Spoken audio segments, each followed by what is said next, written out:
I am Khadijah Hardaway, and I am interviewing Michael Harriot, senior reporter for The Root. And in good fashion, like we always do, we're going to have Michael tell us a little bit about himself before we get into this interview. So that's a pretty broad question. I live in Birmingham, Alabama. I'm originally from South Carolina. I've lived like everywhere, all over the world, and mostly in the South in the United States, though. And I am a writer. I've been writing for The Root for about, I don't know, 5 years maybe.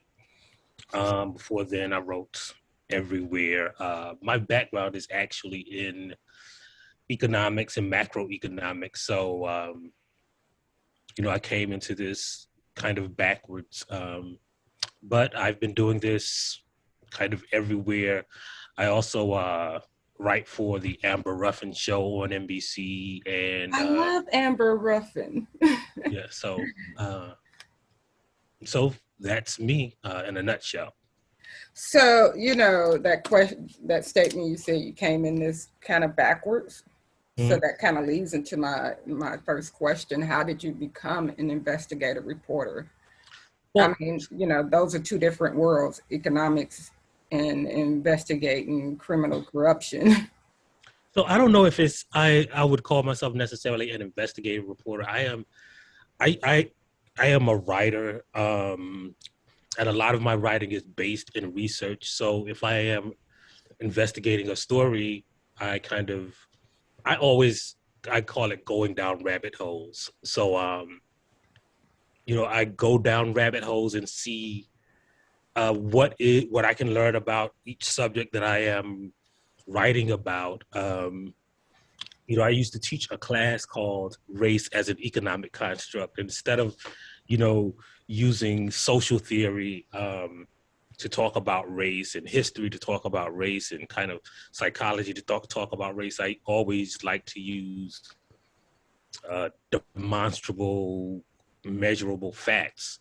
And so that's kind of how I, when it comes to investigative pieces, my former editor of The Root, Danielle Belton, she calls me like a Swiss Army knife of like reporting, because sometimes it'll be commentary, sometimes it'll be investigative reporting, sometimes it'll just be news reporting, but I think all of them have that through line of researching, and I like to know what I'm talking about. I kind of, So maybe you're so inquisitive that it's, when people meet you, it's just that's what they take away because you're so good at what you do.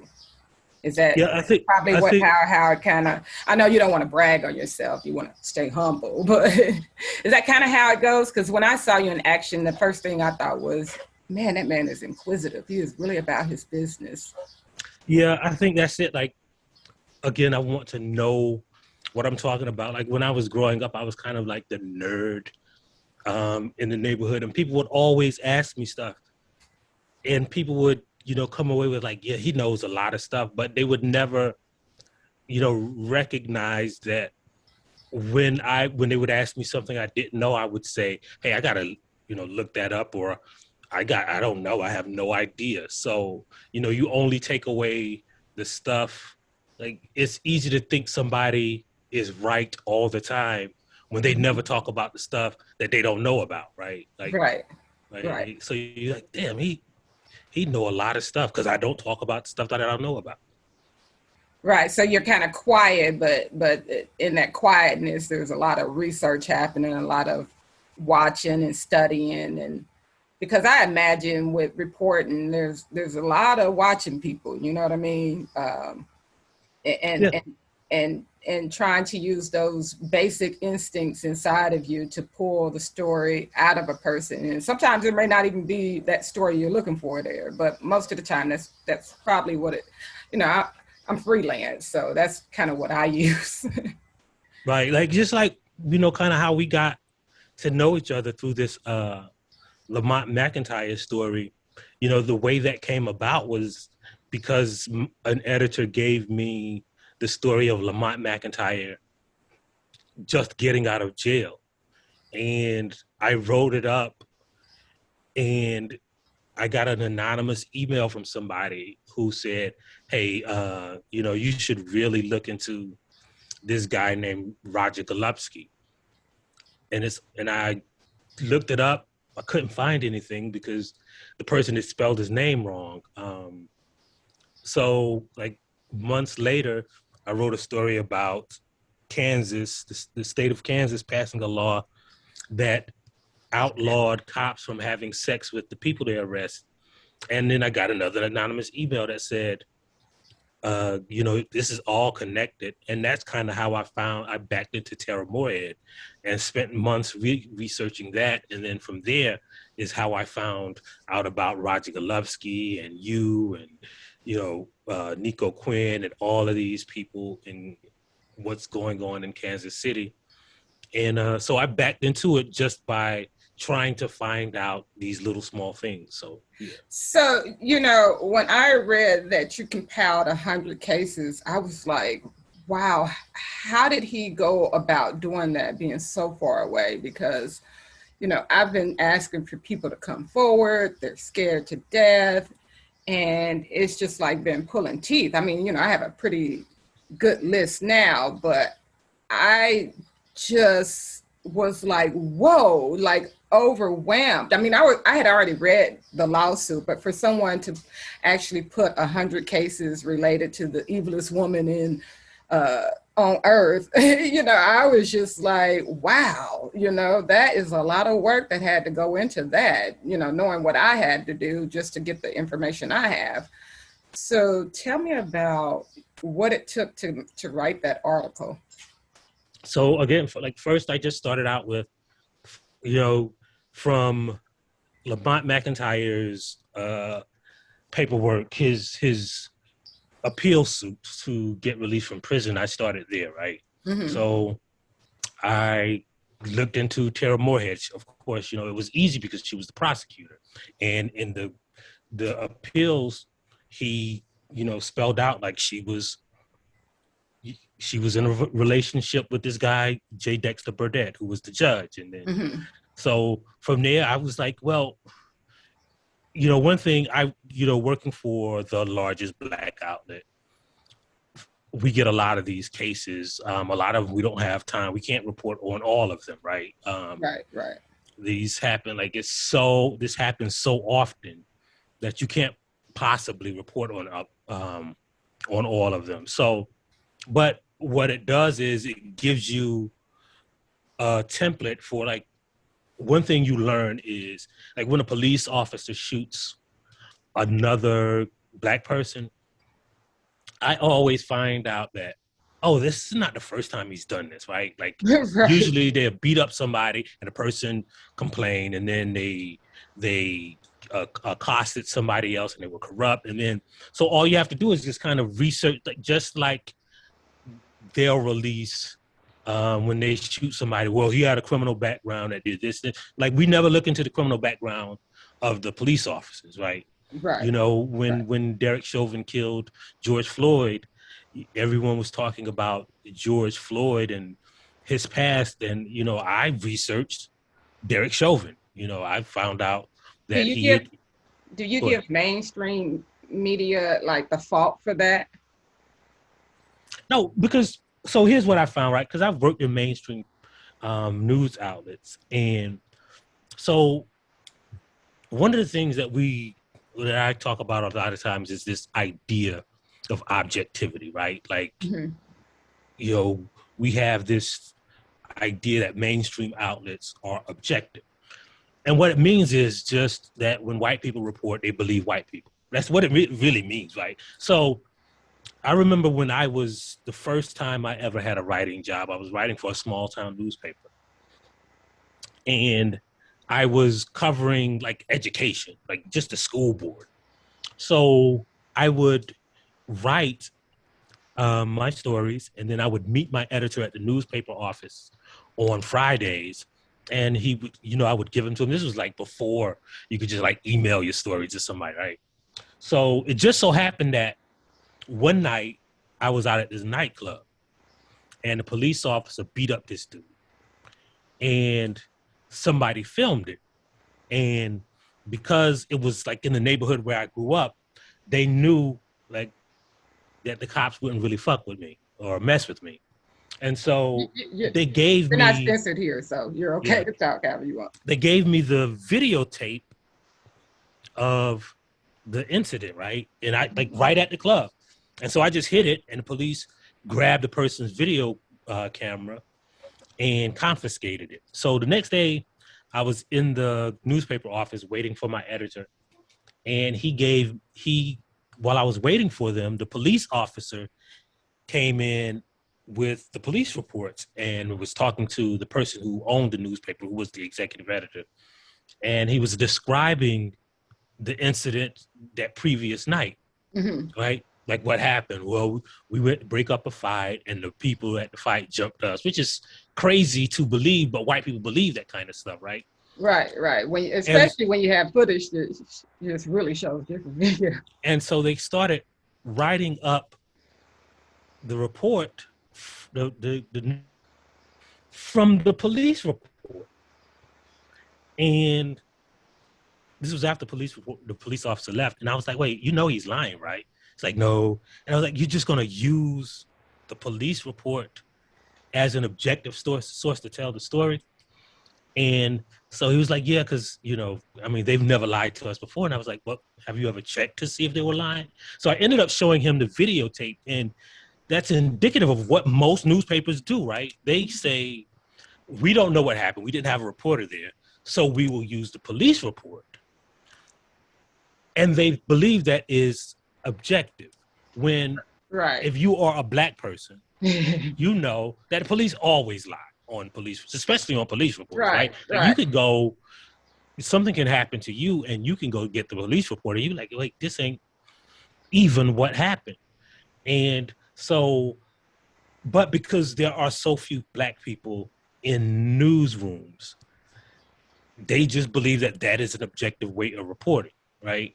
So that idea of objectivity in mainstream newsrooms is just a way of saying, like, we don't got really a lot of black people, so we'll just take the white people's word for it, right? So yeah, there's no real accountability. It's just like, it is what it is. Right. It's just like, it's kind of sleepwalking it's a bit, you know what I mean? Right. So if you were a white person in America, or just most people in America who don't do what I do, right? It would seem insane, like a conspiracy theory, if somebody tells you, hey, there's this cop, and he probably was killing people and running a drug ring and raping women and dealing with prostitutes, and everybody knew about it, and the police officer, it's just utter shock. Yeah. Right. And they wouldn't even believe it. It would be like, oh, that's just like some kind of crazy conspiracy theory. But it is what happens, right? Like, if you look into it, you'll see oftentimes it is what happens. And a lot of times, just in Kansas City specifically, you realize, like, oh man, like, we do not live in a world where black people have access to justice or the law, or do you blame the whitewashing of the system for the way things just kind of go along to get along? So I don't know what that means, right? Like the whitewashing of the system. Here's what I blame, right? And it's not really a person or a thing that you can blame. When you take the vast majority of white people in America, the police protect them, right? The police are the people who preserve their lives and their way of living, and they catch the criminals, so they believe, right? And so if you tell people that this organization, that this institution that protects you, that gives you your way of life, is racist, by default, that means like you benefit from it, right? Like if the people who are protecting you are engaged in, and I don't like to call it racism, right? Because we have this wrong idea of racism, but I like to call it white supremacy, which is really what it is. If they are engaged in that, then you're benefiting from that, then you have a reluctance to accept the notion that you are part of that system, right? Like, it's just like sometimes you can't tell, like a principal calls a mother into the office and say, hey, your son is like a really bad kid, right? Even if their son was slapping kids in the classroom, the mom be like, nah, my son is a good kid, because it inherently means like you must have raised this child. Well, white people in America have raised this police force that disproportionately brutalizes Black people, right? It is Yeah, not that that's they close say, to what I'm talking about when I say right, whitewashing, where the yeah, history is not depicted of what policing actually was back in the day. right. So a lot of times they are disconnected from that. Like, I don't know if it's like an intentional whitewashing. Sometimes it is. Sometimes it is so hard to believe that I have these freedoms because they were taking them away from Black people. Again, it makes you complicit in it. And I think that is part of what we call that whitewashing, right? Like, Mm-hmm. you kind of want to distance yourself from evil because these are the people who you count on to defend you from evil. Yeah, but the history, I mean, like, it's just consistent. It's not like anything has ever changed. Like the systems and maybe like reconstructing of the system, but it itself at the basis and core has always been the same. You know, Yeah, people be like, oh, you're supposed to protect us. And I'm like, no, they protect state and property. I mean, like, you really should go read the fine print. Like, no, they're not protecting you. right. And then the other thing is, though, like that inadvertent whitewashing is because, like, is the pushback that allows them to operate in that way, right? Because, like, you can say, police shouldn't do this to Black people. And white people with no knowledge of what they're talking about say, well, I don't believe the police are doing it, right? Like, they just choose the police's side with no knowledge because the police protect them. Now, they think the police protect them. Because they have a They're not their really car, protecting them. officer friendly, and one in the neighborhood. Yeah. Yeah. And Mm-hmm. then the other part of that is white people have what I call the privilege of individuality, right? So when something happens to a white person, it's a thing that happens to that white person. Like, Mm-hmm. that wouldn't happen to me. So the police shouldn't have done that to that white person, or you shouldn't have done that to that white person. Now, if it happens to Black people, automatically they default to, Black on Black crime. And so they think of us as a collective, but they don't see themselves as a collective of white people. They think I'm even Jim, though I'm even though Bob, at I'm the Sam. heart yeah even though at the heart of what they're doing is to collectively save their race. Right. Yeah. Well, a lot of times they don't address their race. Like, white people don't like to hear the words white people, right? They'll talk about Black voters, they'll talk about Black neighborhoods, But but like, a white person doesn't think that they attend a white church, well, in right? the They just reality attend a of church. natural life, it really shouldn't be that way. You know what I mean? In reality, we shouldn't have to go say every time we look around, we go to a Black church, we go to this, and we go. But that's the history of this country, and what it's inflicted on us is that everything that we are is on our shoulder and is used by this country. Everything. I mean, like I tell Black people all the time, look around you. Why do you think that you don't have the ability? Look around you. You built everything and they stole it from you. The television, the iron, the light bulb. I mean, come on. But I mean, that's a whole nother lesson, right? Yeah, it is. It is, but it is part of, like, it's all interwoven into why things are the way they are. You can't understand, like, how we got here unless you understand, like, how this country works and understand the history of how these things came to be. Well, help us understand how you got to Black as fuck history. Um, so Black AF history came from. So I was uh, taking a book called. I had, had an idea for a book called White Peopleology, which is kind of based on what I talked about earlier, my understanding and how I believe that we cannot understand racism in America by understanding like Black history or Black culture. Like, you have to study white people. Black people didn't create racism. Black people didn't perpetuate it. Black people don't uphold the institution. Right. White people did that. So you got to understand white people. And so I was like, for the first kind of half of my education, like until I was like 13, I was homeschooled and I lived in a Black neighborhood. So I really didn't come in contact with white people, right? And so when I started going to school, I realized that I was going to have to be intentional about learning about white people, because kind of like that was the first time I realized that, white people kind of are in charge. But what happened is, because I wasn't raised around them, and I think most Black people don't realize how much they defer to whiteness in the way that they talk and the way that they act around white people. And I never learned that. Mm-hmm. So white people kind of... It should be two people. We're ourselves when we're with us, and then you have to turn on a certain perspective when you're with white people. Right. Yeah, it's true. Yeah. And white people, Black people don't realize it. And so when I never learned that. So when I talk to white people, how I talk to Black people, white people think it is antagonistic and, it kind of insulting, right? So if I talk about a Black movie that I saw on Netflix with a Black person, like, it's understood, right? Mm-hmm. If I talk about Black voters, it's understood. If I talk about living in a Black neighborhood, it's understood, right? But if I say I saw an Adam Sandler movie and I call it a white movie, white people are like, why you always got to bring up race? When I'm literally talking in the same way I talk about Black movies.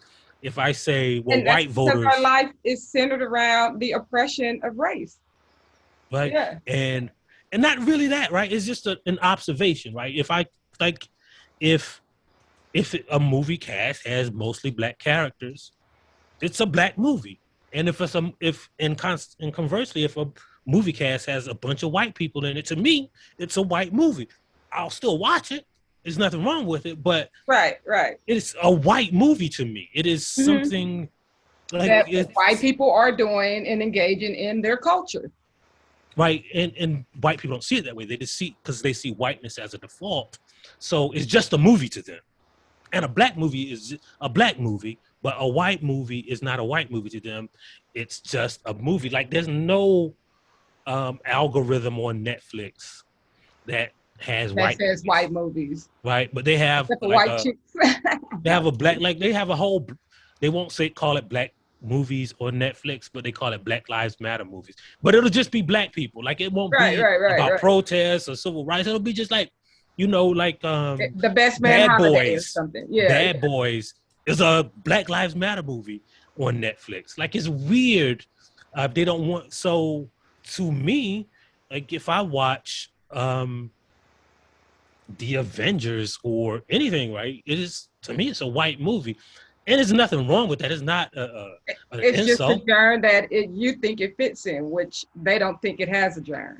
Right. Yeah. And it comes from that perspective. So kind of that's what white peopleology was about, right? Like the things that I had to be intentional about learning about white people. I had to learn that they didn't like to be called white people.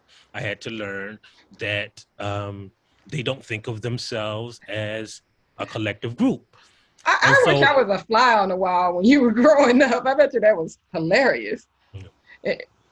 So when I went to book publishers to pitch this book idea, they liked it, but they also said, hey, on Twitter, I started doing these threads on Black, like when something arises, I would kind of go through the history of it, right? And it became really popular on Twitter. And they said, well, have you ever thought about doing that in a book? And so I would do it in a funny way, in a witty way. And so I was like, I mean, I hadn't planned on it. So I wrote up a proposal for that too. And they ended up buying both of the books. And so after they bought them, we came to the conclusion that maybe we should release Black AF History first. And so that's how Black AF History came to be. What made the timing of that so right? Is it where the temperature of the country is right now? And because you've told me a couple of stories, and I'm just blown away about the lack of information that we know as Black people. Because I had all kind of history books in my house, National Geographic, encyclopedias.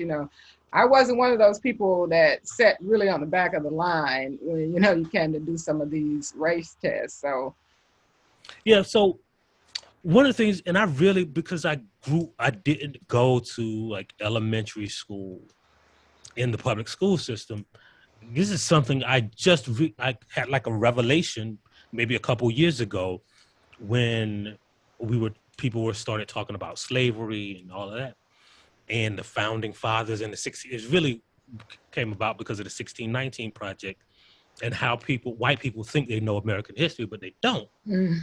And then I realized that we learn about, and all of us, Black people, white people, everybody, we learn about like George Washington and the Constitution and Thomas Jefferson and all of that in elementary school. And then later on, after these founding fathers are deified and raised up as almost demigods in our head, then we learn about slavery, right? So we can't comprehend that these dudes that are almost American heroes in our heads can be part of this brutal system, right?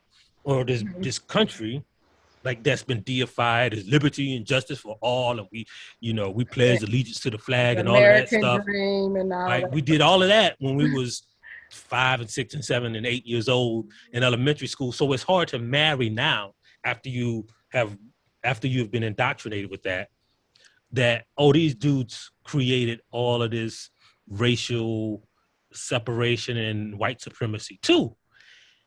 And so that's why we learn history in the way that we do.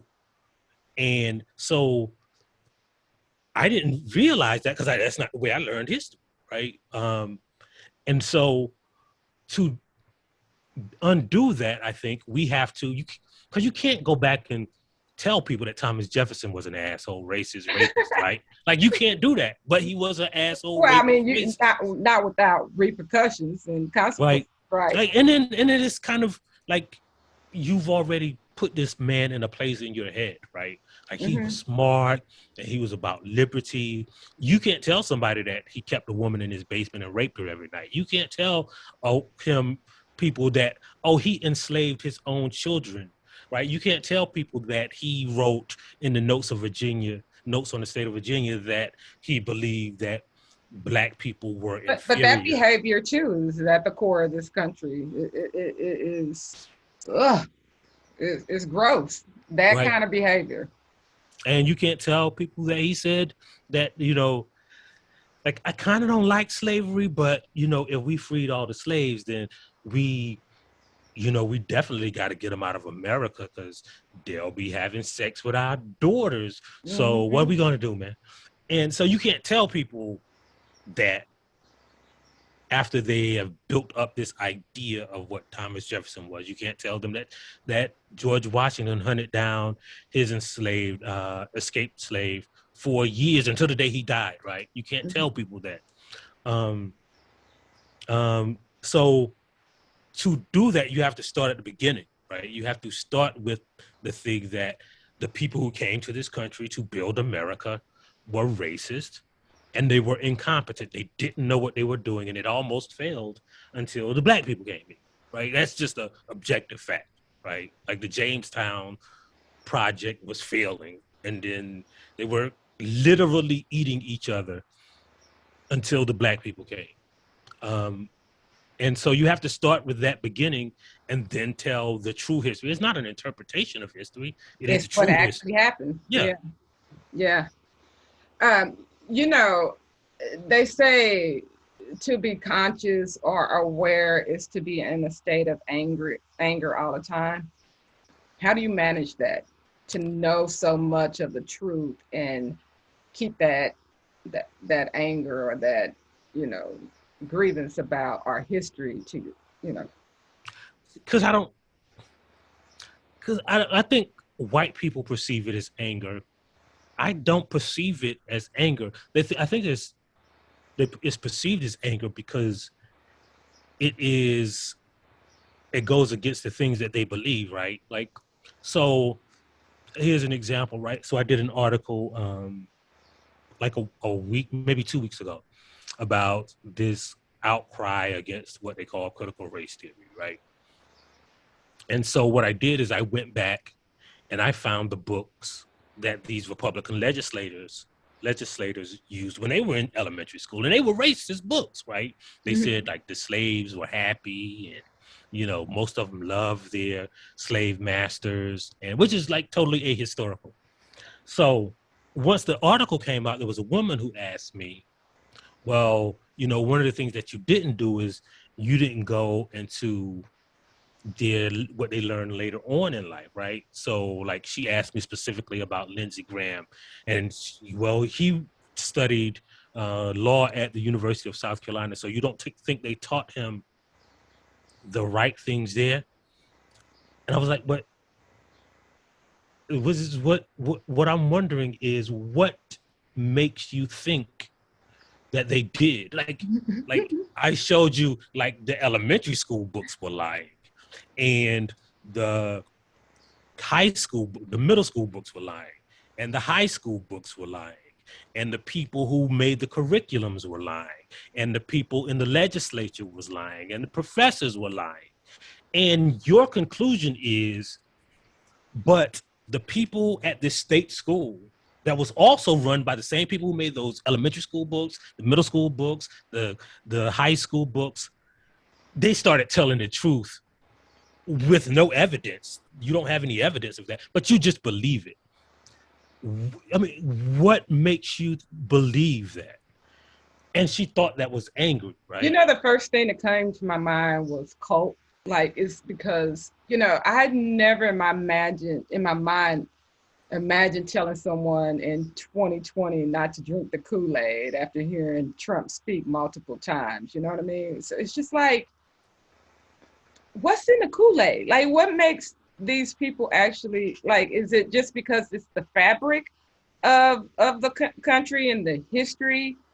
What makes them remain in the same level of well, I call it a coup, like, you know, this ruse, bamboozleness. Like, what is it? Is it the control of money? Because, you know, I believe racism is the smoke and mirrors to economics. That's just how I feel about it. Keeps rich people rich. They capitalize off of everything. So that's what I think. But I think we're preconditioned to believe that, right? So one of the things is a lot of times is I try to explain to people, like, we conflate money with power when that's not true, right? Like the Kennedys are rich, but they're not richer than Bill Gates or Jeff Bezos, but they are more powerful, right? Like who's more, the Trumps are not as rich as those men I just mentioned, but they are more powerful. Like power does not come from money, but because we don't have money, we think, oh, the money is what gives them their power, and the money is what they're protecting. But what they're protecting is their whiteness. Like whiteness is the thing. So their whiteness is what makes them strong, because there's so many other people that are following that and gravitating to that. Is that what you're saying? Right. It's they might not see it as whiteness, but that power comes from whiteness. Who has more power? Oprah, who is, you know, 100 times richer than any Kennedy, or the Kennedys, right? Like Oprah's richer than the Kennedys, right? She don't have that power.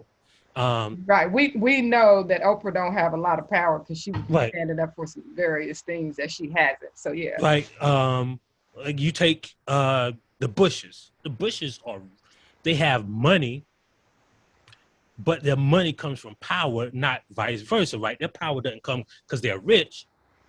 right? Their power comes from their whiteness. Like they just go back so many generations, and like they would Would trade you, would all you the say the money that same thing about the Clintons then?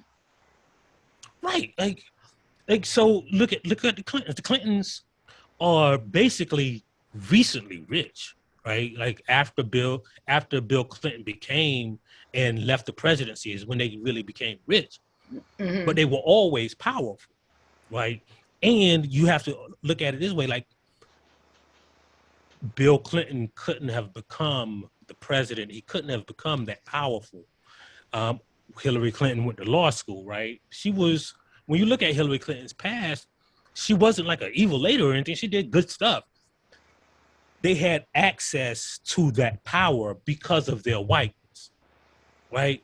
And so they always had the potential because they were white. Like your kids, my kids, they could go to Harvard.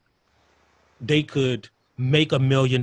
They will never have the access to that power as a Right, regular white person. And right, then, right, right. and that is why we see so many poor white people protecting that system that keeps them poor. Because to be rich, right, you have to have, somebody has to give you that power, right? So white people, they protect that system because they know that it provides them access. They may never reach there. It's like the lottery, right?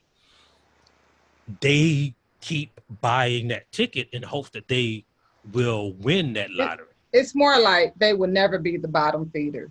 They will never be the shake of the coffee. You know what I mean? Like Right? we are.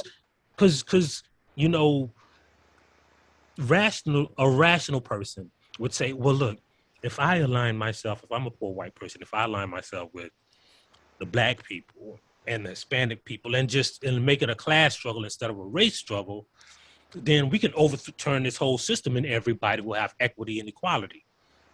But when that time comes, they always default to, but I'm white, man, right? Like, every time I've seen it through history, right? Like in the civil rights struggle, man, they stomped them people out. They opened fire on them. They burned their bodies. If I could just be white, though, I could be a Clinton. I could be a poor boy from Arkansas and become president. My kids can, right? Mm-hmm. Just because I'm white, right? The whiteness gives them access to the power, not the money. The money is a consequence of the power. It's not the Yeah, thing and it that can gives be them power. taken from you the minute you decide that you're not going to really act right. Right, because it could be Cancel culture or whatever you call it in America is pretty dominant. right. Look at the Cheneys, look at the Clintons, like they're not really rich families. They got more money than our families, right? But in the grand scheme of things, they ain't rich, but they're powerful, right? Mm-hmm. And that's the difference. So we conflate, because we, most of the time, like the people who are disenfranchised like us, they are also poor. And so we said, we think the money is the access to power. But I mean, trust me, like Blue Ivy don't have the access that to power that a regular white baby born at the same time she was has. Mm-hmm. Yeah, yeah. So do you think that will always be the nature of America? A lot of people think America is gonna tumble and crash. What are your thoughts about America and Black people? We're gonna turn the tables. We're gonna always be like this. What's the deal? Well, I can't think of. Maybe someone else can think of an empire that never fell, but I can't think of one. Like the Roman Empire, fell. The Greek Empire fell. Every the Huns, the Khans, every empire falls, right? Hmm. The Catholic Church, they all fall. And I don't know why America would be different. Do you think Right? we're on our way? Does it look like that catastrophically or no? Uh, it's hard to say because we always have this idea that we are in the crucial times. Like, if you know somebody who's real religious, they say, oh, these the end times. And then you look back 100 years and your grandparents were saying, these the end times. And you look back like to the 1800s and they Yeah, thought these yeah. were the end times. Everybody said Like that. everybody thinks that, like, I don't know if America is falling. I know that America will fall and it won't like tumble over a cliff. It will just gradually Right, decline, right? right. So it seems like to me that we barely holding on because you can't, like, the access to information has been democratized. So you can't really say, like, people know, right? So now, we're seeing that there's this mad scramble to hold on to lies. Like, we just got to perpetuate this big lie because, like, people know the truth. But the only way we can uphold this system is to get them to buy into their whiteness by upholding this big lie. And we have to, engage in this campaign to get the stupid people on our side, right? So I can't say that for sure, like, this is the beginning of the end, but I know that it will end. And of course, all ends begin somewhere. Before we go, it just came to my mind because I've been following this thing like crazy. What do you think about the pipeline and it being hacked by these hackers and they're paying the $5 million ransom? I mean, it floored me that they pay it. Yeah, you think about, like, I wasn't surprised that they paid, like, $5 million is relatively nothing to people Yeah, who ran yes. the international pipeline. Like, it's like, Yeah. if somebody, But the damage it did, you think, like, I don't know, it just seemed petty they for the really didn't amount do of anything. damage it did. It didn't really do any damage, right? You When don't you think think of, so? Like people lining up, that's just sensation. it's just happened for what, 3 days, right? Yeah, yeah. So that's like, it's Just really, panic. right? It's like if you got locked out of your house and you called the locksmith and the locksmith told you, you got to pay $150 for me to open this lock, and you got the $150 So you're to saying a the homeless hackers person, locked them out, they said? right? To a homeless person or to a person that, like, makes, a small living, they would say, man, $150. But that's like the 5 million to an oil company Right, is right, right. 150, might not be $150 million, right? If you look at what their salary, what they earn, it probably is less than $150. Another thing about it is, again, when I go back to when I taught economics, you have to realize, like, there was never it didn't hurt their bottom line. So let's say today, everybody in America didn't buy gas today or tomorrow, right? Mm-hmm. But they kept driving their cars.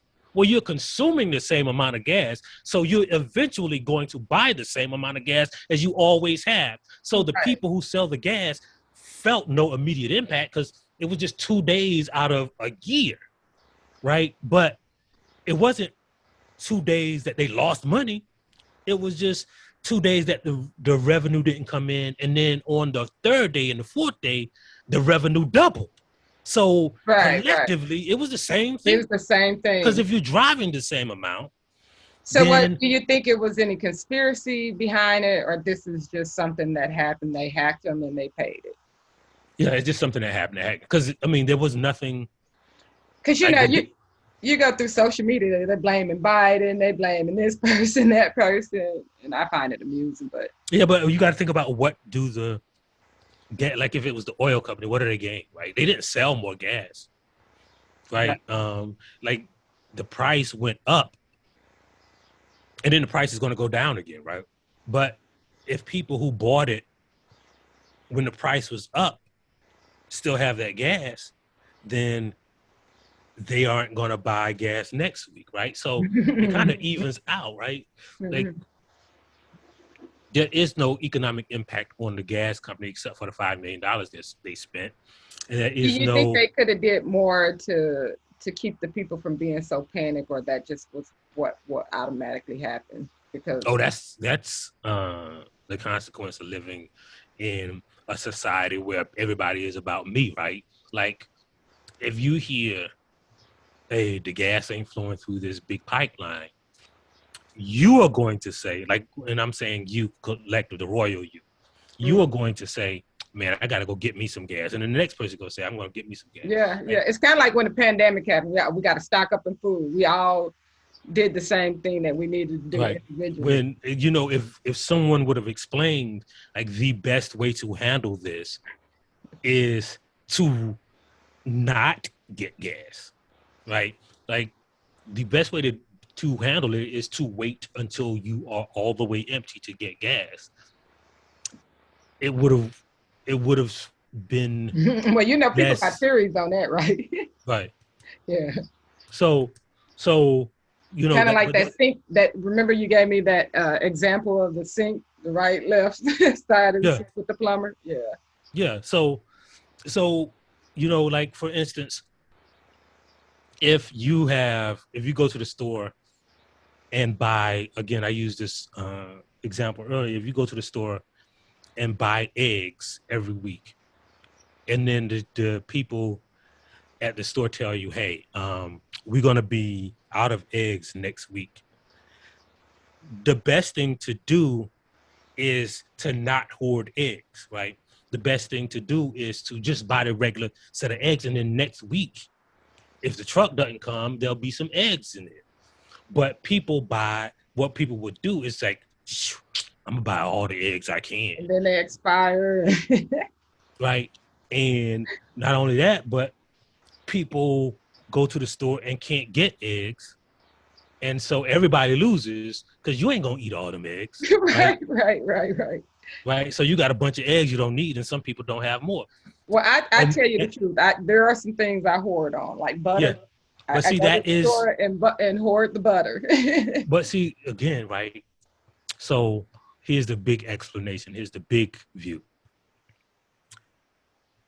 Just like when you go to the store, it ain't no egg shortage, right? Just like it was in the gas store. It was all like the drills that pump into the ground to get the gas out. They didn't stop working. The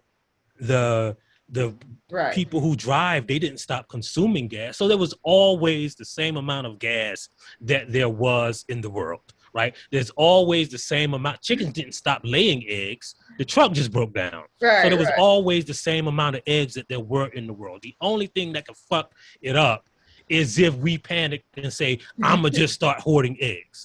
That's the only thing. I guess we're going to be in some effed up situations from here on out because we panic about every single thing. Every single thing. Because naturally, 1 week supply in the delivery of gas has no impact on the gas supply. The only thing that can fuck it up is if we panic. And we panic. Because we live in this beast society. Mm-hmm. Do you want to leave people with any words? Like, when is the book tour? The book tour will probably begin like in the fall, and I have no idea where I'll be, but you can search for me on social media at Michael Harriot on all the social media platforms. MichaelHarriot, 2 R's, 1 T. So, it's been a very good conversation. I appreciate you, slowing down for me to sit on my platform. I am very grateful.